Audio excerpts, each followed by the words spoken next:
Tak my vás tady opět vítáme u našeho pravidelného, teď už skoro sedánku, co se týká zajištění kurzového rizika a forwardových obchodů. A rozhodli jsme se vlastně launchnout nový typ produktu, takzvaný platební forward. Super, Helčo, hnedka první otázka se tě zeptám, proč máme nový typ forwardu? Protože těch forwardů už máme několik typů, který nabízíme klientům, standardní, closeový, amortizační, per forward. Takže o jakém forwardu se bavíme? Není to v podstatě o tom, že by to byl vyloženě další typu třeba standardní, klouzavý a tak dále, ale je to v podstatě o tom, že máme jiné podmínky toho sjednání. S tím, že ty jednotlivé typy jsou v tomto zahrnuty, ale tento typ forwardu je v podstatě vhodný nebo je určen vlastně pro zajištění konkrétní zakázky konkrétního zboží klienta. Není to o tom, že klient si řídí v podstatě kurzové riziko celé své společnosti, ale o tom, že má například nějaké, může to být dovozce, vývozce, to je jedno, že platí za služby nebo se nechává platit, ale je to za zboží a za služby tedy. A to znamená, že opravdu má konkrétní zakázku, kterou potřebuje zajistit, kde si chce ochránit marži, jak jsme se vlastně bavili v minulosti. Takže vlastně ten platební forward může být všechny ty typy, co jsem jmenoval. Ano. A vhodný je vlastně pro každého klienta, který má nějakou trošičku specifickou, třeba nějaký specifický příklad řeší. Nebo můžeš mít nějaký jako konkrétní příklad, určitě.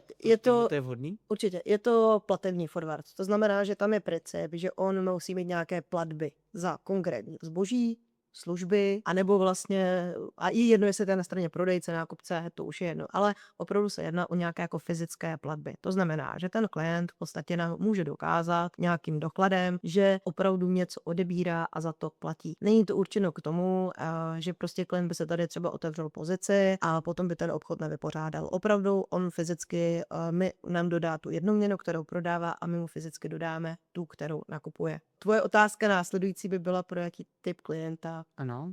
by to bylo vhodné. Můžou to být klienti, jednak, co jsem jmenovala, to znamená třeba výrobní firmy, případně nějaký dovozci, napadá mi třeba dovozce aut, který za auto pravidelně platí a má třeba nějakou zakázku na nějaký určitý počet aut, které doveze, ale přesně neví vlastně, kdy bude nějakým způsobem za ně platit, ale má tu rámcovou smlouvu na celkovou částku, ví nějaký časový rámec. A v tu chvíli je možné vlastně tento typ forwardu použít, protože on nám může procházet vlastně ekonomický účel té transakce.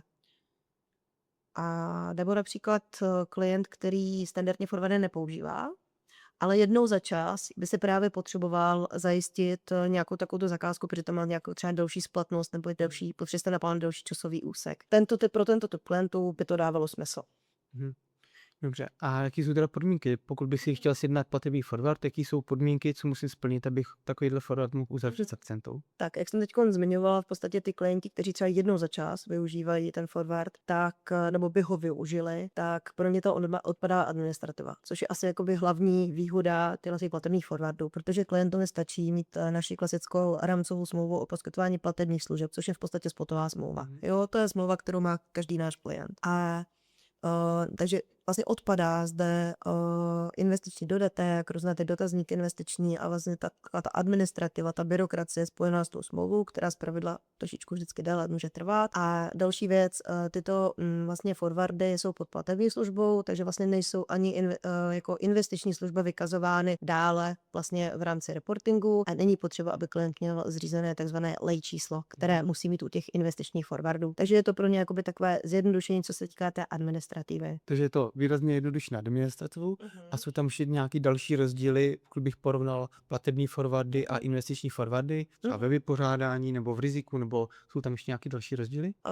Já se ještě vrátím k těm podmínkám, protože jedna podmínka je ta rámcová smlouva, ale druhá je to, že ten klient, jak už jsem říkal na začátku, nám vlastně musí doložit ten ekonomický účel té transakce. Což u těch investičních teda nemusí. Ne, tam nemusí. Tam vlastně nám jakoby, když to řeknu, je jedno, co si on zajišťuje, jestli je to celkové cashflow se společnosti, anebo nějaká konkrétní zakázka, nemusí nám to prokazovat. Když to tady je potřeba, aby to bylo navázáno na konkrétní platbu, zakázku, a my vlastně klienta ke každému obchodu žádáme nebo budeme žádat o to, aby nám poslal buď nějakou třeba objednávku, rámcovou smlouvu pro forma fakturu nebo cokoliv, co má vlastně od toho svého obchodního partnera, čímž nám vlastně prokáže, že on opravdu platí za to dané zboží, službu a tak dále.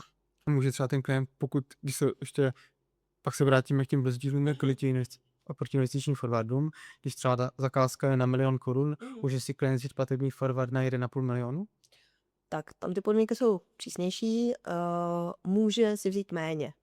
To znamená, že maximum té částky, kterou on může zajistit, tak je opravdu v hodnotě vlastně té zakázky. Jo, nižší si vzít může si zajistit třeba jenom 50% té zakázky a zbytek nechá na trhu, uvidí, jak se bude pohybovat kurz, ale nesmí ta částka přesáhnout jakoby tu zakázku nebo tu fakturu. Protože to opravdu zaměří přímo na tu jednu zakázku. Tam jde o to, že my vlastně musíme vždy dokázat, nebo klient nám musí vždy dokázat, že opravdu je to zajištění na tu konkrétní věc. A když se teda vrátíme k těm rozdílům oproti investičním forwardům, jsou tam ještě nějaký rozdíly v riziku, ve vypořádání nebo v něčem?